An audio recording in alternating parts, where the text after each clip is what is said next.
नमस्कार। आज हम एक बहुत ही पर्सनल, बहुत ही अंदरूनी सफ़र पर बात करने वाले हैं। हमें कुछ नोट्स मिले हैं जिनका टाइटल है रिश्ता टूटा, खुद से जुड़ाव मिला। ये कहानी है उस दौर की, पता है, जब कोई आपकी ज़िंदगी से एकदम अचानक चला जाता है, बिना कुछ कहे, बिना कोई वजह बताए। वो जो अकेलापन आता है उसके बाद, वो सवाल, वो दर्द। उफ। हाँ। और वो हर दिन की एक उम्मीद कि शायद आज कुछ ठीक हो जाए, और फिर हर रात वही टूटा हुआ सपना। बिल्कुल। और मन में वो एक कांटा सा चुभता रहता है कि भाई मुझ में क्या कमी थी। जिसके मैसेज से दिन शुरू होता था, अब तो फोन की हर नोटिफिकेशन भी वो एक धोखा सी लगती है। तो आज हम इसी पूरे सफर को थोड़ा समझने वाले हैं, मतलब दिल टूटने से लेकर खुद को वापस पाने तक। और देखिए, ये सिर्फ दिल टूटने की कहानी नहीं है, इसके पीछे ना एक दिमागी पहलू भी है।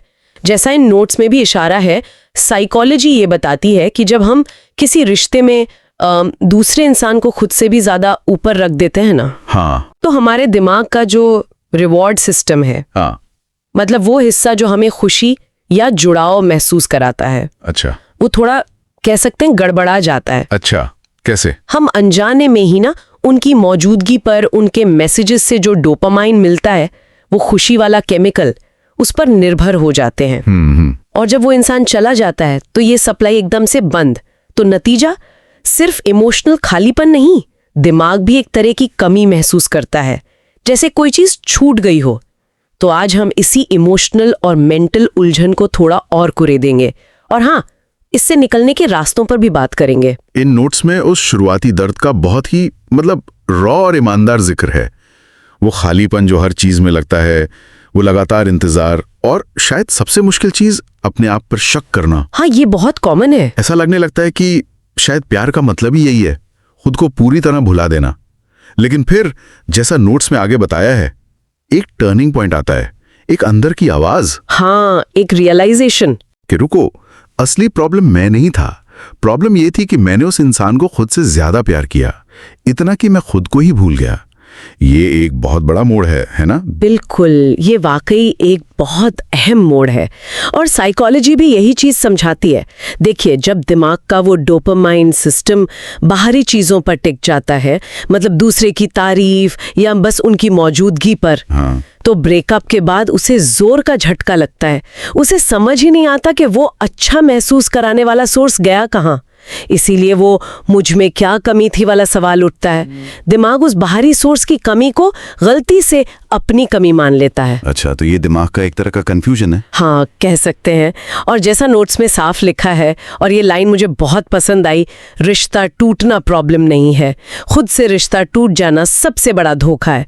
इस बात को गहराई से समझना मेरे ख्याल से उभरने की पहली सीढ़ी है। तो ये सिर्फ महसूस करने की बात नहीं, ये एक तरह से समझने की भी बात है कि दिमाग किस स्तर पर क्या चल रहा है। और फिर नोट्स में इससे निकलने के कुछ प्रैक्टिकल कदम भी बताए गए हैं। हाँ, ये जरूरी है। रोजमर्रा की जिंदगी में कुछ बदलाव लाओ, ताकि दिमाग उसी पुराने दर्द के पैटर्न में ना फंसा रहे।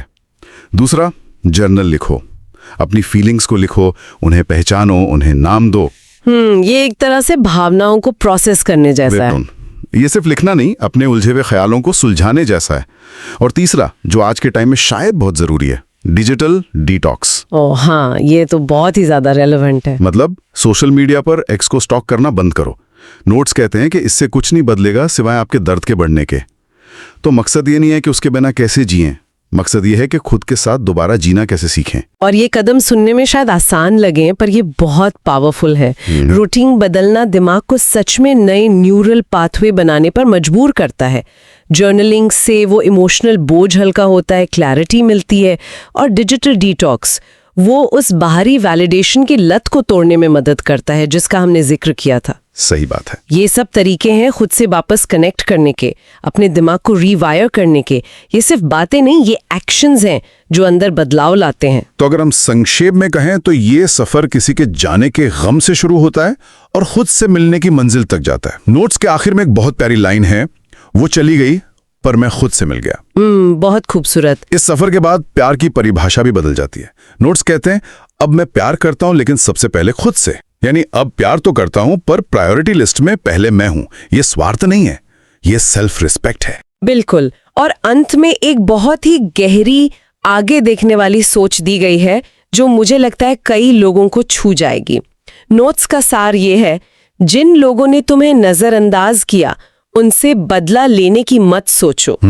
बस खुद पर इतना काम करो, इतना आगे बढ़ो कि अगली बार वो तुम्हारे जैसे किसी और को देखकर अपने पुराने फैसले पर अफसोस करे। वाह। ये बदला लेने के बजाय खुद के विकास तक सेल्फ ग्रोथ पर जोर देने की बात है। ये दिखाता है कि सबसे अच्छी प्रतिक्रिया शायद बाहरी दुनिया को जवाब देना नहीं, बल्कि अपनी अंदरूनी दुनिया को बेहतर बनाना है। ये वाकई सोचने लायक बात है।